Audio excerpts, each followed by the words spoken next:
at us and told us bad, bad, bad, bad, and caused all the blame to fall on us, they should hide their heads in shame, and we should hold them accountable. Hold them accountable because they did not defend us in our hour of greatest need, when we wanted to present our grievances to the government. Like at the revolutionary times, they, like the British government, turned on us and fired on us.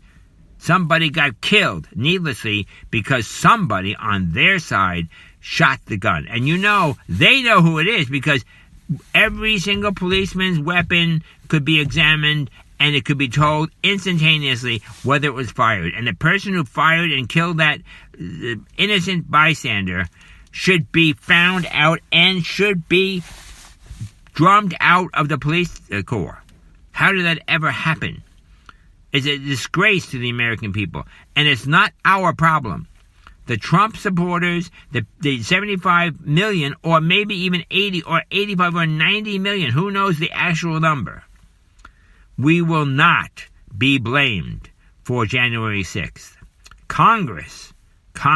And why are they having 5,000 National Guards people? What a misuse of the National Guard, to use the National Guard against the people. They're saying to us, you cannot gather, you cannot assemble, you cannot present your grievances. We will not allow that. You cannot see your representatives in person. We will use the National Guard against the citizens, against the voters, against the people.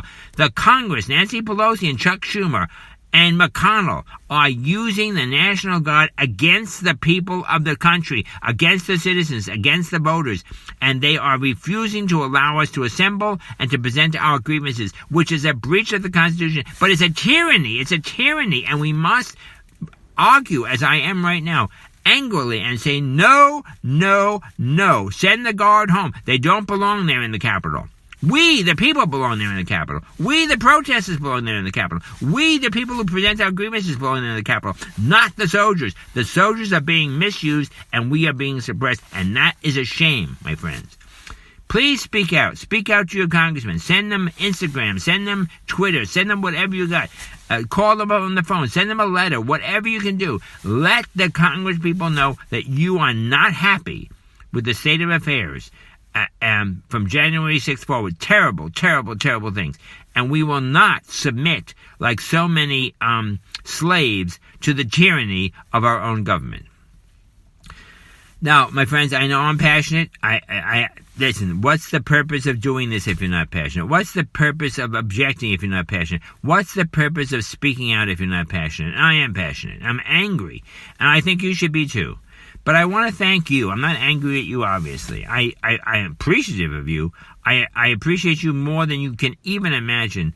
I am so glad that we still yet, even in the next couple of weeks, maybe, or maybe in the next year, have the freedom to speak out. But it's not guaranteed. Don't think it's guaranteed. A lot of our freedoms have already been taken away. Put on your mask and shut up. Lock yourself into your house and shut up. Don't object and shut up.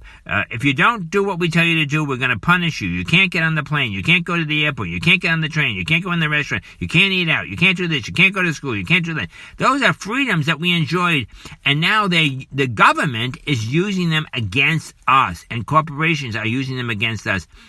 And I look to the state. I'm looking more and more to the state governments and away from the federal government. I'm looking more and more to the state governments and away from the federal government to provide us with shelter from the tyranny of Washington, because Washington, my friends, is not our friend. Not now.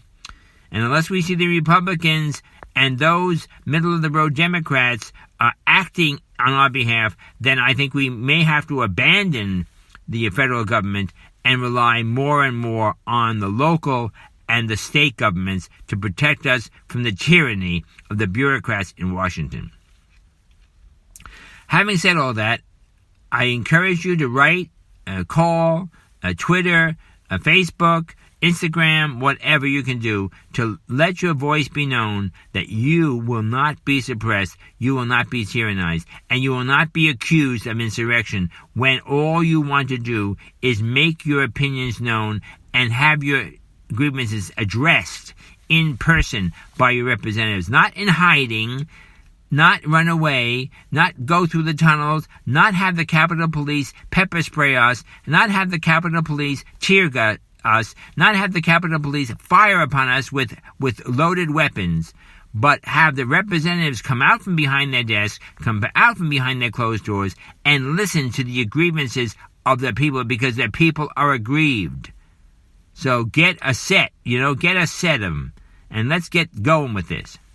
Okay, my friends, I hope you didn't mind my passion, but I'm very, very I'm worried. I'm worried about the Republic, and I'm worried about our freedom, and I want to say to the representatives, especially the Republican and the moderate Democrat representatives, get out there and listen to us, because we're not happy. We're not happy, and if you don't, and if the elections are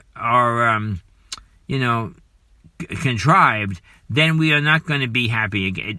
Let's not go down that path. Let's just get a set, come out, talk to each other passionately, and stop accusing and pointing fingers and scolding each other, and let our passions be known, and let our opinions be known, and let our people speak, and then let's come up with legislative solutions through the legislature. Propose it, get it passed, and get it and override the veto and make it law, not some guy. How old is he? 78? Some 78-year-old guy with obviously problems, just signing and signing and signing behind his black mask like some kind of a bandit. A sad thing. Okay.